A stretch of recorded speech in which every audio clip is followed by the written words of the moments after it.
Hi, welcome to the Coaching Game. I'm Laurie Lawson, and tonight my guest is Precious L. Williams. And you'll see there's an Esquire after her name, and then you'll see there's something about lingerie. This is a very diversified lady we got going on here. And I met her at a coaching success event, and she told her story, and I went, oh my gosh, you have to be on this show. It's like, I can't, we got so much going on here, and so does she. Let me tell you just a touch about the Coaching Game, which is based on points of view, the coaching game. And this is a coaching tool that I haven't found anything that compares to it so far. And it's really designed to bring right and left brain thinking together, which means, and I think you do that naturally. It means you're kind of going along the right path and just like, whoa, I'm over here. How to get there? But it's all good and creative. And there are cards that have captions, and the captions may or may not go, but it sort of just gets your mind. I'm always amazed how the mind can wrap around almost anything. You put something out there and it'll go, oh, this relates to me. And it really doesn't, but okay. But anyway, we're going to find out. We may, I have a feeling Precious has a lot to tell us. So we may choose a card, we may not, but we'll just see. But tell us what Curvy Girl Lingerie is. I guess that's where we start, and we can move back and forth. So Curvy Girls Lingerie, quite simply, is the ultimate shopping experience for full-figure divas and plus-size fashionistas. You think she's got that kind of down? Well, yeah, most definitely. So the truth of the matter is, I was 327 pounds when I started Curvy Girls Lingerie. Wow, okay. I was dating a famous Hollywood actor, and no one believed I could date him. Nobody believed he liked big girls. I mean, I was a size 28. But he shocked me because he loved sexy lingerie. Now, what size 28 woman do you know? I can't go into Victoria's Secret. I can't, and I don't like wearing muumuus. Like, I like to be cute. Yeah. And so I could not find anything that really was supportive, but was also sexy, stylish, fashion forward, fresh. Couldn't find it. And I said, And I had just gotten fired from my job as an attorney. So you can tell everything now because this is 5 years later. In retrospect, doesn't it all make sense? It's always, you're in the middle of chaos, you're going, what the heck is going on? And then in retrospect, it's like, oh my goch, of course. What did Steve Jobs says? You connect the dots? Yes. Connect the dots going backwards, not connecting the dots going forward. And ramen noodles was a way of life. I'm not going to lie to you. I was intimately aware of all of the varieties of ramen noodles. And I've been thinking about it. I said, I remember talking to my girlfriend, Sarah, and I said, Sarah, and there's another girl who was there with me. I said, I want to start a lingerie company for big girls. And of course, your friends hear it, and they're like, you might want to go back to just doing the attorney thing. And I said, they're like, you have no experience. You do have a degree, yes. They're like, you do, you are an attorney, but you have no experience in lingerie. You've never worked in retail. You've never had a fast food job. You've always worked in a law firm. Do you really think you can do it? And, anybody who knows me knows I'm like, bam, bam. I just go forward. I just move very, very fast. I don't, I plan some steps, but for the most part, I don't. I just move. And I wrote my business plan. I think I'm like you. I'm a doer. I don't think. I don't like to think. It's like, I'll do. And if I screw it up, I'll fix it. I think if we spend so much time planning, you'll get that analysis paralysis. You'll think, oh, I don't have the skill set. Oh, I don't have this. I was like, when you're an outsider, and I was an outsider to the plus size community. Even though I'm a plus size full figure diva, I wasn't naturally embraced by the community when I started. And I felt like that was an asset because I don't have to talk to this person and that person and this person and that person. I wrote my business plan in 2.5 months, into my first competition. It was an elevator pitch competition for $5,000. And I'm going to tell you the truth. I needed that money like I needed my next breath. Ramen noodles, listen, you still need to get paid. You got to pay 20 cents for ramen noodles. They get old, yes. And so I won. Wow. And they kept telling me, keep going. This was for the elevator speech? This is for the elevator pitch. So you are pitching to potential investors who will invest in your company. And I kept winning, $150,000 later, I competed for 2 years and won over $150,000. I'm sorry. Just in the description of your company. Just in the description, but you have to realize elevator pitch competitions are a way for you to engage and to titillate your audience or a crowd about what it is that you do. How many times have you seen a pitch on television for lingerie? Like for lingerie, you'll see it for restaurants, you'll see it for common things, but lingerie, you have to walk on stage like I had to walk on stage like I'm Beyonce. Beyonce, like Okay, times 10. Times 10. I have to be Barack Obama. I have to be all of these sort of things. But I treated myself like a star. I said, you know what? I'm not going to worry. I never watched a pitch video. This is before Shark Tank. So I literally went out there and I said, I got to win it because you know what? I need the money. I needed and when we started getting the money, I started going to trade shows. And on our first trade show, we sold $10,000 worth of items in 8 hours. And that was proof of concept. How did you know? Mm-hmm. Yes, definitely. Proof. I mean, it was like, but how did you know where to get the item? Who designed the items? Who manufactured them? My gosh, how did you know all that? That's such a good question, and I'm glad you asked that. So I had a designer friend, she's a young lady who I was in the New York Junior League with. And we worked together, and we had the samples made in the garment district, and then, we went to the garment district and had them, mass produced. But, that's very, very expensive. Yeah. But at least you can go down and look at, how things are being made. And then she and I had a falling out because she said, first of all, you're African American and you're extremely large. You'll never be on television, and no one's ever going to take you seriously because you have an accent, and everything. And I told her, I said, there's the door. Not necessarily a support person. I said, there's the door. Don't let the good Lord. Don't let the good Lord. Don't let it hit you where the good Lord is. So, exactly. And she said, you'll never make it. And I said, I'll be on TV in 4 months. Watch this. And I was just saying that to be cocky, to be honest. And plus, I wanted to prove that I can do this without you. I don't have to look a certain way. I have to act a certain way. I'm bam, bam. And within 3 months, I was on MSNBC's Your Business with J.J. Ramberg. Wow. And then ABC, New York Daily News. And then I was winning all of these competitions, which allowed me to go to different states and be on different networks. And so it was an amazing ride. But who manufactures it? We have a company out of California that manufactures ours. So we went from New York City to California. And then I also sell on our website, www.curvygirlslingerie.com with a Z, that's at the not bottom. an S. It's at the bottom. Copy it down. We also sell Dream Girls, and we also sell other manufactured lingerie too. Oh, okay. So you have your own line, and then you sell other lines. Yes. Okay. Yes. All right. Well, it's an amazing story. I mean, I'll bet nobody else has that story. Nobody else. And of course, we're building something bigger now that we're going to talk about. Yeah. Yes. But I want to get to the original because I think that's fascinating.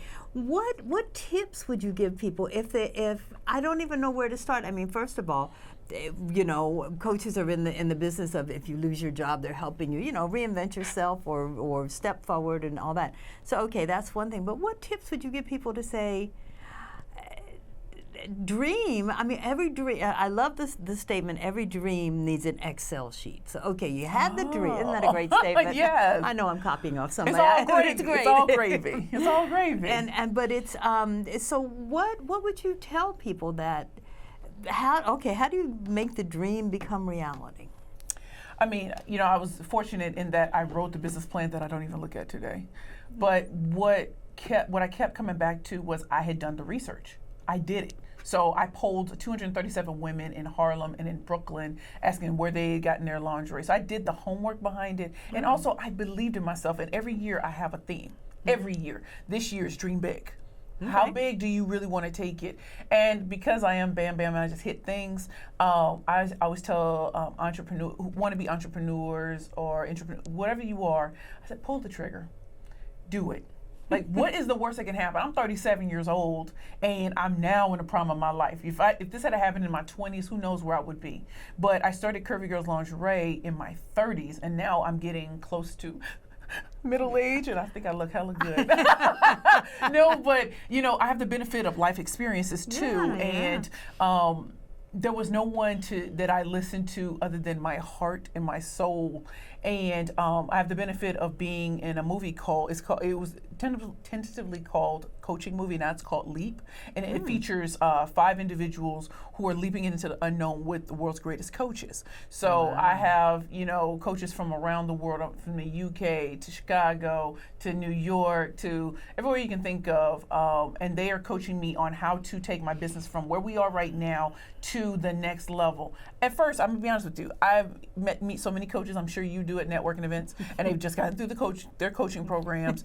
I'm talking to people like 25 years in the game, so that's a different type of coach. That's a coach who's seen it all. They were the pioneers because it hasn't been around that long. It has not been around that long, but they have the skill set to be able to see where I am. And I remember being so overwhelmed because I was like, oh my God, these are real coaches. And so listening to them, and now, because I have 5 years in the game, and I have learned along the way, and yes, I've made every mistake in the book. Yes, I've spent money I shouldn't have spent. Yes, I've lost money. There's so many things I've done. All of that stuff, yes. But I am so grateful for where we are right now. And when you have a coach in your life, and I have multiple ones, when you have them in your life, and they've already done what you're doing, they may not be in lingerie, but they are in different sectors, and they've already accomplished a lot, and they've helped others accomplish a lot.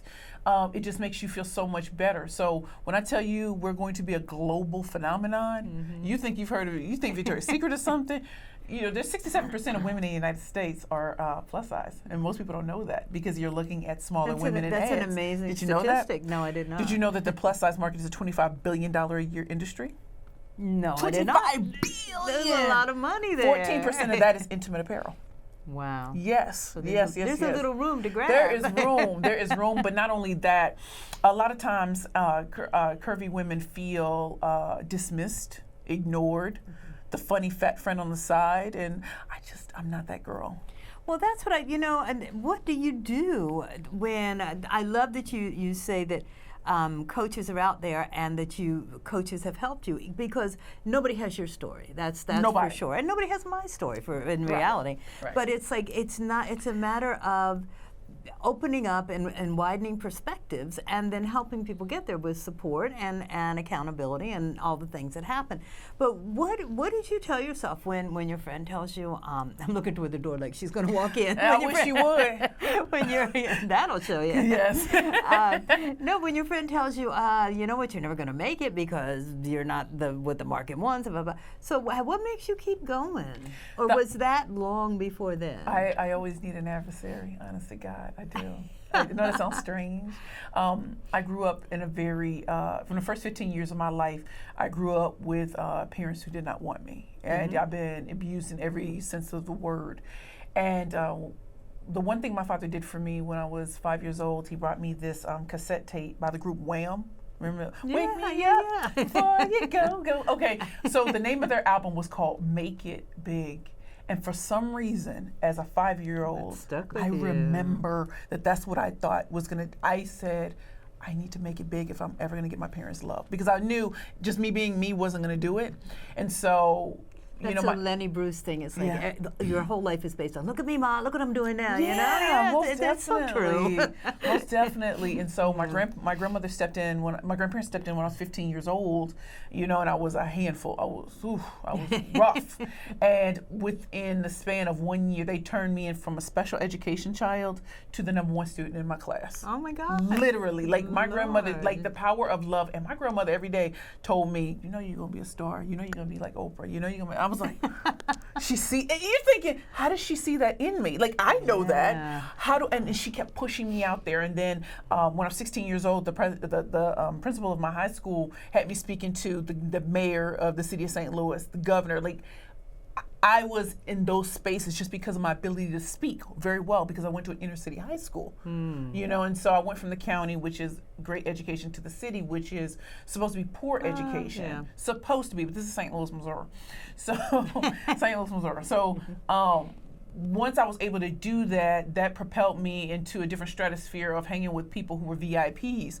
And what my grandmother said, every time I was giving a speech, I got a full ride to college, full ride to law school twice, Georgetown and Rutgers, Spelman College, graduated magna cum laude. Like, it was just amazing what happened. But I still heard my grandmother saying, you're a star.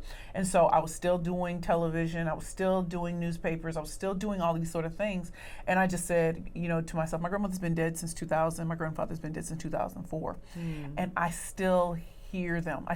My grandmother, like, I hear her, she's like that cheerleader, like, my baby, she's doing it for the big girls. The big girls need Precious. And I'm just like, thank you, grandmother. Thank you, grandma. Shout out to grandparents. Shout out to them. But at the end of the day, when you have a cheerleader like that, and some people may never have that cheerleader, so you have to be the internal cheerleader. Right. I knew I was a star at 5.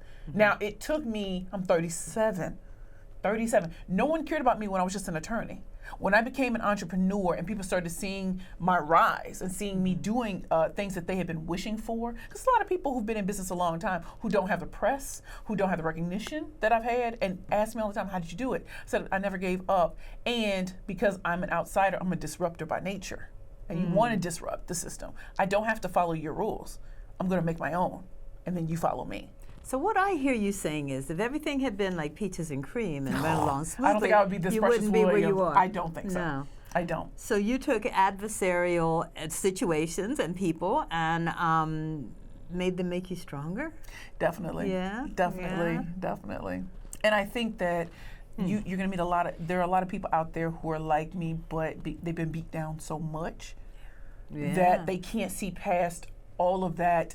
And I hope that my story gives them the opportunity to look within and say, you know what, this is the year to dream big. And I mean big, not like B-I-G. I mean big like notorious, capital B-I-G, capital big. Like dream as big as you possibly can. You know, I want to be on the cover of Forbes magazine.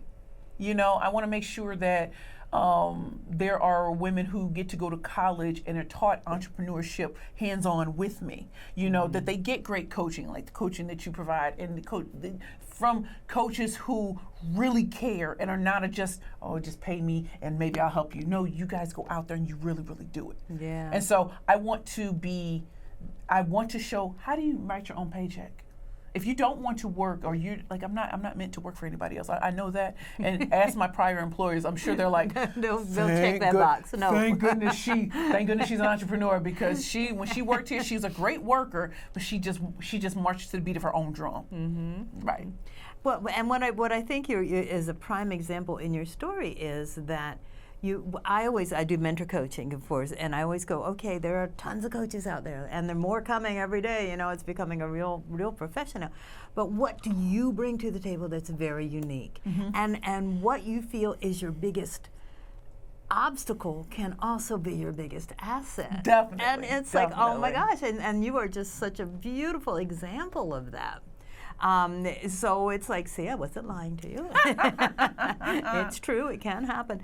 All right, tell me, let's talk about this global vision you've got here. Where can we can find, is Curvy Girls, is that only online, or Curvy Girls Lingerie is online, and we do home parties. So if you are in the New York area, New York, New Jersey, Connecticut, I'll even go to Pennsylvania, and and we'll have a home party for you and your friends, and you know you'll get great lingerie, great food, and you have a decadent experience. Mm-hmm. Because shopping for lingerie a lot of women are afraid to go into stores. It's like shopping for a bathing suit. It's like, oh God, it's the If you're dreaded. with your friends, you got a little champagne, you got a little fine chocolate, you'll feel it's a totally different experience, and no one's there to judge you. But what I am doing now is called #Curvy Girls Nation. Girls is with a Z. Keeping it a little urban, giving it a little flavor, sprinkle a little flavor on top of it. But Curvy Girls Nation is going to be your one-stop portal for innovative products and services that cater to the full-figure divas and the plus-size fashionistas in the city. So that would include what? How did it get started? So I was doing brunches every month, you know, just bringing together the curvy girls in the city. And they were like, you know, Precious, why don't we, you know, do other things? Why don't we do karaoke? Why don't we do, because we don't want it to be always about fashion and food. You know, because that's what you hear all the time. Yeah. So we started. So this Saturday we're gonna have a karaoke #Curvy Girls Nation style. We just did a pole dancing class. We're going on a trip to Canada. We're going on a cruise next year. So we're doing those type of things. The other things that really set us apart are our seminars and workshops that help you up-level your love, your life, and your career as a curvy woman. I know for me, relationships with the opposite sex, always an issue. Not because I lack confidence and not because they're problems, but just because a lot of us as curvy women have these internal issues and internal blockages that keep us from really living the best life possible. So what we're doing is putting together these seminars, these workshops, these networking events where it's not about fashion or food, but just about really making you dream big in your love, your life, and your career. So hashtag Curvy Girls Nation is going to be this global phenomenon because we want curvy women to know their place in this world. There are more of us than anybody else. And it's funny, you don't know that, but it's more of us than anybody else. So why are you walking down with your head held down? Why are you feeling like you don't matter? You matter to the Curvy Girl, hashtag Curvy Girls Nation. And we're gonna show you that each and every day. So we're gonna have fresh, innovative, creative content that is created especially for you. No one else, but for you. And then having products. So you definitely gonna have Curvy Girls lingerie. But in addition to that, what about the accessories? What about necklaces? What about blouses? What about all the things that will make you feel like when you step out of the house, ow, it's really going on. So hashtag Curvy Girls Nation will be a members only website. And also we have all of these events that we have planned monthly here in New York City. We're gonna have ambassadors all over the United States that will be replicating what we're doing here in New York. So you'll never be alone. If you're in California, we have someone in California, you have someone in Texas, have someone in Alabama. Like we have it going on right now. But we're building up the website as we speak, and it's gonna be called www.curvygirlsnation.com. Now, where can they keep? Nobody can keep up with you, but where can they keep up with the actions of Curvy Girl? Is Curvy Girl Nation is up and running right now? It's up and running as far as a company, but as far as a website, we're building that right now because we want it to be the best that it possibly can be. Okay. So that should be up in about a month and a half. But you can follow what we're doing on Facebook every day. 5-6 postings a day. Is it Curvy Girl Nation? It's Curvy Girls Nation. Curvy Girls Nation. Nation. So Okay. Curvy Girls Lingerie is just the lingerie store. Curvy Girls Nation is the umbrella of all of that. So of course we'll have lingerie, of course we'll have jewelry and accessories, of course we'll have the seminars, the workshops, and everything like that. But just think of Curvy Girls Nation as a part. Just think of Curvy Girls Lingerie as a part of the bigger Curvy Girls Nation. We're on Twitter, we're on Instagram, and so you can follow the progress of what we're doing. And it's so exciting to be doing this right now. When women hear about what we're doing for the hashtag Curvy Girls Nation, they're like, oh my God, I can't wait to be a part of it. And I'm like, exactly, because someone's finally speaking to you. Yeah. And it's not about food or fashion. It's about everything else whole that a experience. curvy girl, it's about your entire life. Wow. That's a small dream. Okay. And my ultimate dream is to be a talk show host, a nationally syndicated talk show host by the time I'm 40. I have exactly 2.5 years to make that happen. Well, we'll keep an eye on you for sure. She's Oh, it's not coming. hiding, Oh, it's obviously. coming. She's not hiding.